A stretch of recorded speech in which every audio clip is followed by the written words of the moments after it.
দারুণ কালারটা দেখো।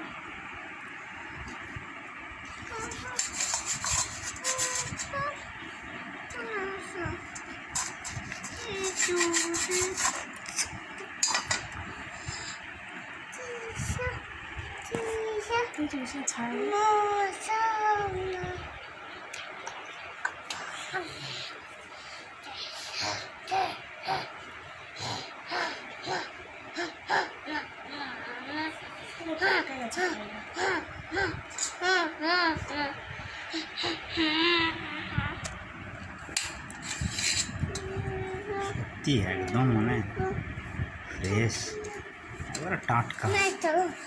দাঁড়াও দেবো, দাঁড়াও সুন্দর করে কেটে নি। দাঁড়া আমি কেটে নি, এগুলো এরকম ভাবে খেতে পারবি না, হাত ছাড়া হাতে লেগে যাবে।